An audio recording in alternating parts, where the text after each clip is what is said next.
L'abeille, elle ne trouve pas toujours auprès de la ruche ce qu'il lui faut.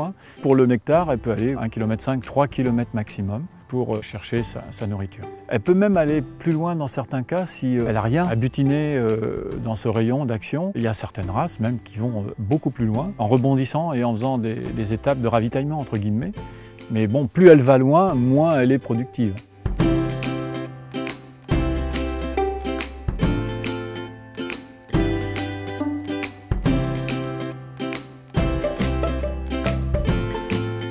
La récolte de miel, c'est une opération importante dans la saison apicole. C'est le moment où nous allons prendre aux ruches la partie de miel que nous allons extraire, tout en leur laissant bien évidemment du miel en quantité suffisante pour l'alimentation des abeilles.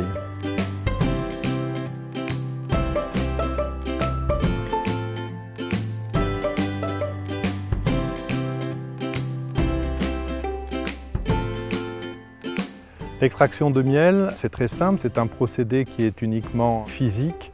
Le miel coule des alvéoles de cire dans une centrifugeuse, c'est-à-dire on fait tourner suffisamment rapidement les cadres qui contiennent la récolte de miel. Le miel va s'écouler et tomber au fond d'un extracteur en inox. On obtient un miel brut, c'est-à-dire un miel qui contient un très grand nombre d'impuretés.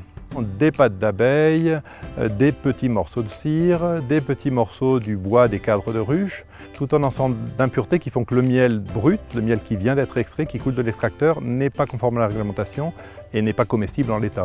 Dans une ruche, il y a 60 000 abeilles, donc 20 ou 30 000 butinent à chaque fois et personne n'est capable de savoir où sont allées les 20 ou 30 000 butineuses d'une ruche sur une surface de 50 km². Donc il y a besoin a posteriori de contrôles extrêmement précis, extrêmement fiables pour s'assurer de la qualité du produit qu'ont récolté ces abeilles. Par définition, le miel ne peut être attesté conforme que s'il a été contrôlé par un laboratoire qui est compétent. Donc notre travail, c'est d'abord de contrôler ce que l'abeille est allée faire, ce qu'elle nous a apporté. Et on va ensuite vérifier également ce que l'homme a fait. Quand il extrait cette production, lui-même peut être responsable d'un incident. Et notre travail va être de contrôler que toutes les étapes de l'abeille, de l'homme, n'ont pas eu d'impact sur la qualité, l'authenticité, l'origine et la fraîcheur du miel. Nous venons d'accueillir une nouvelle technologie dans le laboratoire, c'est l'IRMN. Cette technologie est une technologie similaire à l'IRM dans le milieu médical. Au niveau des produits alimentaires et particulièrement du miel, cette technologie nous permet de développer toute la composition du miel. On va arriver à recréer la carte d'identité, déceler toutes les molécules qui sont intrinsèques au miel. Aujourd'hui, un des problèmes majeurs sur le miel, c'est assurer que le miel est authentique et qu'il n'a pas eu d'ajout. Le deuxième volet, c'est l'origine. L'IRMN aujourd'hui est utilisé dans le milieu du vin pour caractériser les cépages. Sur le miel, c'est pareil. On va utiliser cette technologie pour attester que ce miel vient bien d'une contrée méditerranéenne par exemple. Par cette technologie, on peut également mesurer et doser les traceurs de fraîcheur du miel qui nous permettent donc d'attester que ce miel vient juste d'être récolté. On refuse chaque année 37% des miels qui nous sont proposés.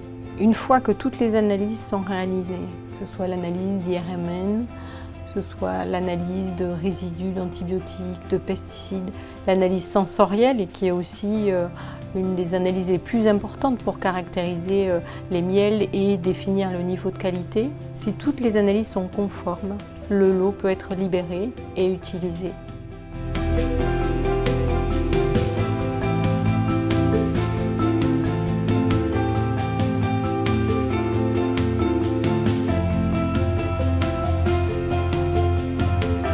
La qualité et l'innovation sont dans les gènes de l'entreprise. Le savoir-faire de Famille Michaud est unique au monde parce qu'en fait, c'est l'entreprise qui, depuis 1973, est partie du principe que le consommateur avait un niveau d'exigence très élevé par rapport au miel, parce que le miel, c'est un produit 100% naturel et qui doit toujours rester 100% naturel. Et ça doit être le dernier produit préservé que le consommateur puisse consommer.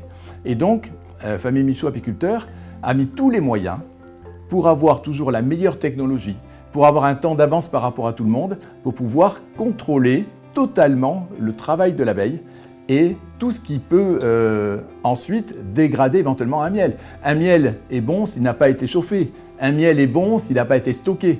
Tout ça, le chauffage, le stockage, provoque une dégradation qui peut être mesurée grâce à la technologie de notre laboratoire. Et Lune de miel, c'est une démarche qualité unique au monde.